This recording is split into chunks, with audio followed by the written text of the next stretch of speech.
मैं डॉक्टर के S Kamra, PMO Ganganagar. वर्तमान में मैं जो अपने हॉस्पिटल में जो मरीज भर्ती हो रहे हैं उस बारे में बताना चाहूँगा कि मैक्सिमम केसेस जो मौसमी बीमारियों में है वो अभी मैक्सिमम डेंगू चल रहा है। डेंगू वायरस जनित बीमारी है जो मादा एडीज मच्छर के काटने से फैलती है। एडीज मच्छर दिन में काटता है, इसके पैरों पे धारीदार पैर होते हैं इसके, इसलिए इसको टाइगर मॉस्किटो भी कहते हैं। महिला मच्छर ने चूंकि अंडे देने होते हैं इसलिए इसको एक ग्लास प्रोटीन चाहिए होता है, तो इसलिए ये मनुष्य शरीर का खून चूसती है। खून चूसते वक्त अपने पैरासाइट ये जो है अपने वायरस जो है ये अपने बॉडी में इंजेक्ट कर देती है।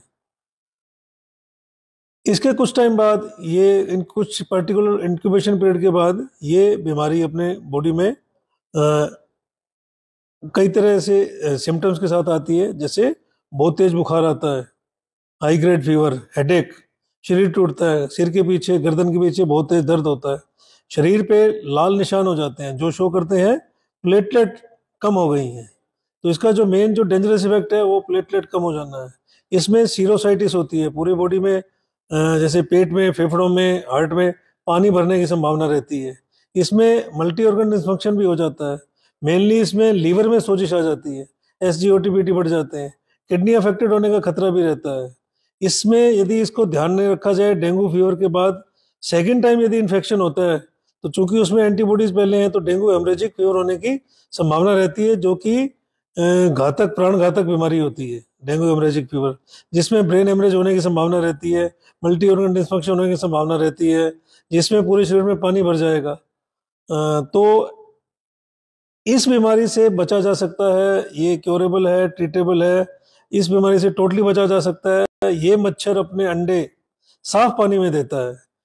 जैसे अब सर्दी का मौसम शुरू हो रहा है और गर्मी खत्म हो गई है, तो कुछ लोग कूलर में पानी अभी नहीं निकालते, कूलर का पानी पड़ा है, किसी की छत पे कोई टायर पड़ा है तो उसके अंदर बारिश का पानी पड़ा है या वैसे पानी पड़ा है, खाली गमला है तो उसमें पानी पड़ा है, साफ पानी, मडी वाटर नहीं, साफ पानी, क्लीन वाटर, उसमें ये मच्छर अपने अंडे देता है। तो वो पानी इनको तुरंत प्रभाव से हटा देना चाहिए। यदि कहीं आपको मच्छर दिख रहे हैं तो आप हमें इन्फॉर्म करें या नगर परिषद में इन्फॉर्म करें। उस जगह पर फॉगिंग करवा सकते हैं हम, या पानी कहीं इकट्ठा पड़ा है, जैसे कोई पौंड का है, छोटा तालाब है, कहीं वैसे पानी दिख रहा है जहाँ स्टेगनेंट साफ पानी है, पानी खड़ा है जहाँ और साफ है, तो वहां पे अपने एमएलओ, जिसको तेल बोलते हैं, जला हुआ तेल, वो भी डलवा सकते हैं ताकि मच्छर के लार्वा, मच्छर के जो बच्चे हैं वो मर सके। तो इस तरह से इसका बचाव किया जा सकता है। दूसरी इसी तरह से मच्छर जनित बीमारी है जो अभी आ रही है, वो है मलेरिया। वो भी प्राणघातक है, उसका भी मादा एनोफिलीज से फैलता है। उसका पैरासाइट होता है प्रोटोजोआ प्लाज्मोडियम, मेनली। फिर यहाँ मेनली वाइवैक्स, प्लाज्मोडियम वाइवैक्स के पेशेंट्स आ रहे हैं, इक्का दुक्का प्लाज्मोडियम फाल्सिफेरम भी आ रहा है। इसका भी वही सेम पैटर्न है, बहुत तेज ठंड लग के बुखार आता है, गर्दन में दर्द, सिर में दर्द, वही लीवर में सोजिश, गुर्दे खराब होना, ये सब इस बीमारी के लक्षण हैं। इस बीमारी का मच्छर है वो रात के वक्त काटता है, शाम के वक्त। इसका बचाव भी वही है, पानी इकट्ठा ना होने दें। यदि पानी ऐसा कुछ आपको लग रहा है तो हमें इन्फॉर्म करें, या नगर परिषद में इन्फॉर्म करें। और ऐसा कुछ लग रहा है तो वही एमएलओ डलवाएं यदि कोई स्टेगनेंट वाटर खड़ा है तो। तीसरी, इस वक्त मौसमी बीमारियों में हमारे पास जो केसेस आ रहे हैं, वायु प्रदूषण की वजह से अस्थमा, सीओपीडी के एक्यूट एग्जर्वेशन के पेशेंट आ रहे हैं।